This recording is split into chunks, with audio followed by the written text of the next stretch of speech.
e che ci illustrerà poi la filosofia di questa giornata di lavori. Prego, a lei la parola. Grazie, buongiorno a tutti della vostra presenza e ringrazio per il loro intervento sia l'assessore Roberto Marcato e il Presidente della Camera di Commercio di Rovigo e Venezia, nonché di Union Camere, Giuseppe Fedalto. Grazie anche per l'ospitalità in questa importante sede.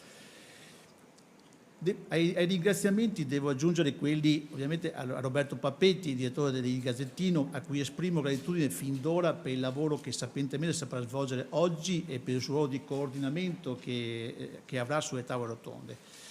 Ringrazio per la loro presenza Enrico Marchi, Presidente di Gisave SPA, Pino Musolino, Presidente dell'Autorità di Sistema Portuale del Mare Adriatico settentrionale, Matteo Zoppas, Presidente di Confindustria Veneto, Marco Calabrò, con cui poi ci collegheremo in videoconferenza, dirigente della Direzione Generale per la Politica Industriale, la Competitività e le PMI, che parlerà poi sui temi delle aree complesse. Fabrizio Spagna, Presidente della Finanziaria Regionale Veneto Sviluppo. Fra breve ci aggiungerà Elio Omar Lodisani, Chef Operation Officer di Intesa San Paolo. E poi per ultimo l'imprenditore, Presidente di Galmont, Pierangelo Bressan, Gam International, che ci racconterà la sua storia di restart aziendale. Per ultimo, che porterà le conclusioni di questa giornata, va bene, qui proprio il mio saluto, il Sindaco di Venezia Città Metropolitana, Luigi Brugnaro, visto che oggi parliamo di Venezia e parliamo della centralità, il suo ruolo, la sua funzione e le sue conclusioni saranno importanti per questo dibattito. Ai ringraziamenti però mi corre l'obbligo di aggiungere quelli uno particolare rivolto ad Arrigo Cipriani, che è il nostro delegato a internazionalizzazione, che dall'inizio del suo mandato si è fatto promotore di diverse iniziative e appuntamenti, volti non solo a dibattere ma anche a costruire relazioni determinanti per il sistema industriale che rappresento. Oggi questo incontro, devo dire, è nato da una sua idea e da una sua promozione, quindi un grande saluto e un ringraziamento ad Arrigo Cipriani. L'evento di oggi, nelle idee di noi promotori, è solo il primo di un percorso di confronto che ha l'ambizione di diventare un appuntamento annuale, permettendo ai partecipanti di confrontarsi sulle potenzialità, l'attraibilità e la centralità del territorio veneziano e del sistema economico veneto, anche attraverso apposite sezioni di lavori e di incontri con le aziende che si svolgeranno già a partire da questo pomeriggio.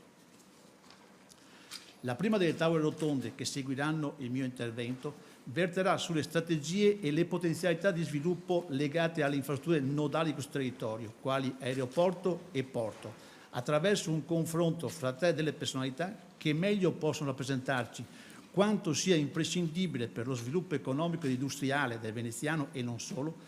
la necessità di un parallelo ed ulteriore potenziamento infrastrutturale sostenibile e ambizioso che ci permetta di giocare ancora di più la carta della traiabilità del sistema impresa.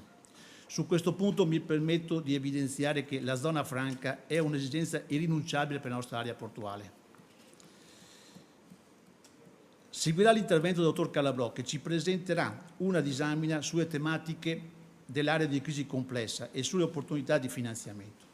Il secondo momento della giornata vedrà a confronto due importanti attori del panorama finanziario che ci rappresenteranno la situazione attuale e di prospettiva, anche alla luce delle recenti importanti scelte politico-finanziarie che hanno visto protagonisti due istituti di credito e uno dei nostri maggiori ospiti è un attore importante del processo aggregativo. Un'analisi sull'adeguatezza dell'attuale modello che caratterizza il nostro sistema finanziario, sulla necessità, opportunità di inserire nuovi attori sul mercato e cosa dovrebbe fare il sistema economico veneziano per rappresentare un benchmark all'interno di un più articolato progetto di internazionalizzazione. Abbiamo promosso questo incontro perché riteniamo che Venezia sia, per qualità e prerogative, il territorio che più di ogni altro in Veneto ha insite da sempre tutte le caratteristiche maggiormente adatte a superare il policentrismo che ci caratterizza. Da qui l'ipotesi di Venice City Region, capace, in forza del suo brand nazionale, di essere uno straordinario polo di attrazione mondiale. Il ruolo di Venezia è storicamente evocato all'internazionalizzazione. Questo territorio è per storia, bellezza, unicità e tradizione un luogo di per sé stesso portato a internazionale e internalizzarsi. Si tratta di renderlo ancora di più un catalizzatore di interessi per chi crede fermamente in Venezia e nello sviluppo del suo tessuto industriale, così come ci crediamo noi. È per questo che abbiamo voluto l'evento odierno, un momento di incontro, di scambio e di sintesi fra i diversi interlocutori che sono già di fatto attori del rilancio del nostro territorio. Per poter garantire però il miglior percorso di accreditamento del ruolo di Venezia, dobbiamo poter assicurare a chi vuole investire qui la possibilità di rendere sicuro e redditizio il proprio investimento e al contempo rapidi e certi i tempi di attuazione. Dobbiamo eliminare la politica dei veti e del non fare, allontanare gli slogan protezionistici preconcetti che troppo spesso hanno tenuto a debita distanza gli investitori nazionali e internazionali. Noi chiediamo invece che, se ben indirizzati e assistiti, i capitali di investimento italiani ed esteri su Venezia possano portare una grande rivoluzione di sistema per il tessuto industriale locale, con ricadute più che positive per tutto l'indotto e sostanziali benefici socio-economici per il territorio e la sua popolazione.